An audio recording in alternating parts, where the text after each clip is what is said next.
Remember, we've got a 25% tariff on all goods not covered under that existing trade agreement with Canada and Mexico. Over the past few weeks, Canada was certainly very eager to make a deal, and these are two close allies and major trading partners. But the president saying he's calling that all off. He's going to set the tariff rate on Canada and that he'll let them know what it is in the next week. Something massive just happened in the world of global food trade, but almost no one noticed.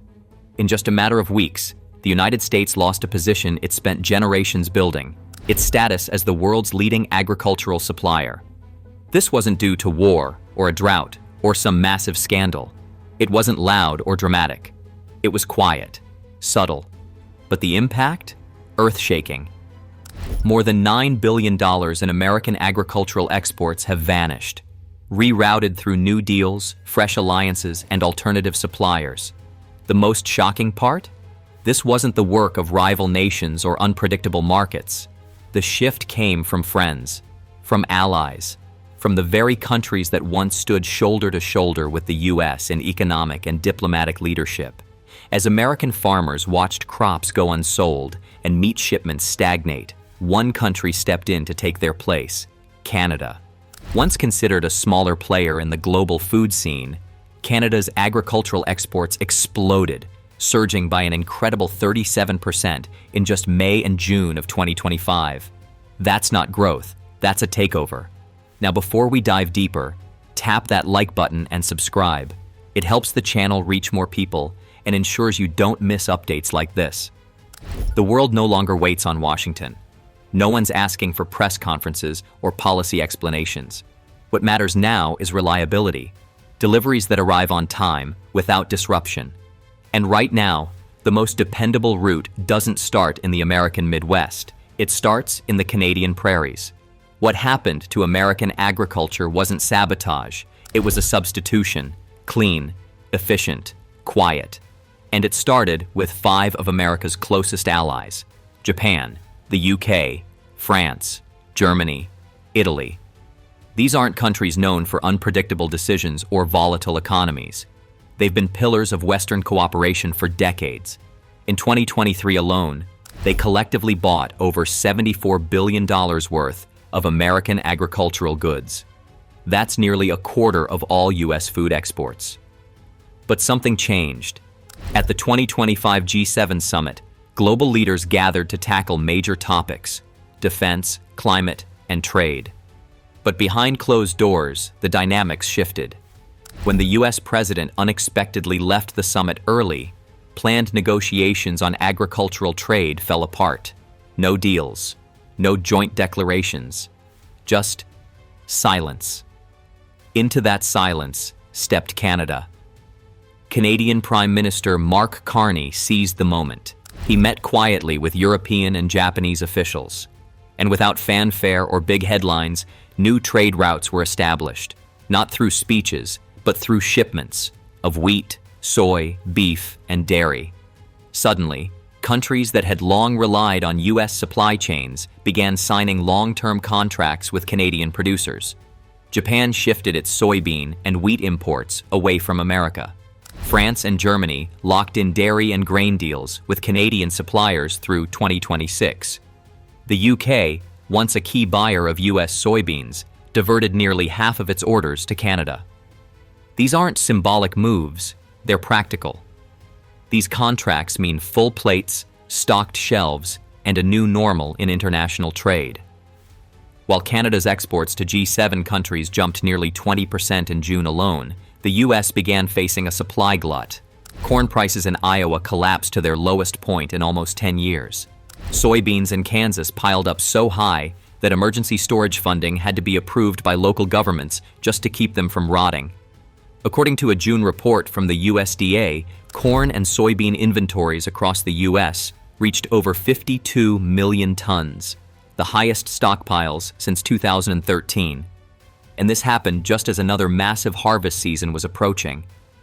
In Nebraska, agricultural banks began freezing credit for small and mid-sized farms. Loans for storage upgrades and packaging centers, once backed by future contracts with Europe, were suspended indefinitely. And as those farmers looked to Washington for relief, lawmakers were still arguing over renewing basic support programs set to expire by year's end. The American Farm Bureau Federation has warned, if these tax credits and relief funds are allowed to lapse, farmers could face tens of billions of dollars in new burdens, and all of this is happening while they're losing their biggest international buyers. This isn't just a matter of trade policy, it's about trust. Because when ships dock in European ports today, they're not unloading grain from New Orleans. They're carrying Canadian goods from Halifax. When Tokyo's supermarkets receive frozen beef, it's stamped with Alberta, not Texas. Italian pasta companies now order durum wheat from Manitoba, not Kansas. And while American farmers feel the squeeze, in rural Canada, the mood is very different. It's not about celebration or gloating. It's about opportunity. Long, busy days, more harvesters in the fields, expanding storage. Canadian producers are scaling up, not because they overpowered anyone, but because they proved dependable. In the second quarter of 2025, Bloomberg Intelligence reported U.S. agricultural exports dropped by nearly $6 billion compared to the same period last year. Meanwhile, Canadian exports climbed 13%. That's not just a trade shift, it's a signal. And here's where things get even more concerning for the U.S., because the next major shakeup isn't across the Atlantic or Pacific. It's much closer, to the south, Mexico, the United States' largest agricultural customer in 2024. Over $31 billion in food and farm products shipped there last year alone. But even that decades-long relationship is now showing cracks. It started quietly, delays in contract renewals, customs holdups, excessive documentation. Then came tighter border policies, raids near production facilities, checkpoints along transport routes. It didn't just disrupt the workforce, it froze the supply chain. Iowa corn, Texas beef, Nebraska soy, all slowed to a crawl. Mexico saw the writing on the wall. It didn't release a bold statement or announce a trade war. It simply made backup plans. Enter Canada again. In April 2025, Canadian trade envoys arrived in Mexico City. By June, the two nations had signed a $5 billion agricultural deal focused on essential staples: soybeans, frozen meat, wheat, and dairy. Almost overnight, the logistics changed. Containers once filled with U.S. crops started arriving from Canada. Canadian products, not American ones, were hitting Mexican shelves. According to CoBank, U.S. food exports to Mexico plunged 18% in Q2 of 2025. Canadian shipments, meanwhile, jumped by 16%, the sharpest increase in over 10 years. In U.S. border states like Texas, Arizona, and New Mexico, the effects were immediate. Trucks sat idle, silos stayed full, contracts disappeared. American farmers, once confident in their connections with Mexico, are now witnessing a trade triangle form between Canada and two of their closest neighbors. And for Mexican importers, this shift isn't emotional, it's logical. They don't want to gamble on long-term deals with a country that changes its export rules every few months. They're not angry with the US. They're managing risk. And Canada, with its stable trade policies and streamlined customs system, looks like the safer bet. While Washington holds hearings and debates subsidies, buyers across the globe are making decisions based on performance, not politics, and they're moving on. In just 2 months, 5 of the US's most critical trade partners have begun reorienting their supply chains, not out of hostility, not out of protest, but because Canada showed up, on time, consistently, and without chaos. The question now isn't who will buy from us, it's can we afford to wait? Because if this trend continues, we're not just looking at warehouses full of unsold grain.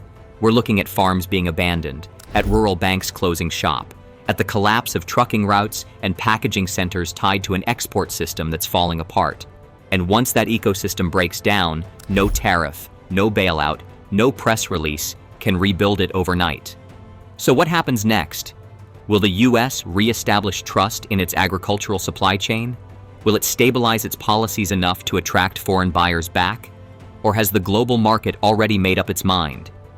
The answers may unfold over the next 6 months, but for now, the shift is already in motion. And every new contract tells the same story.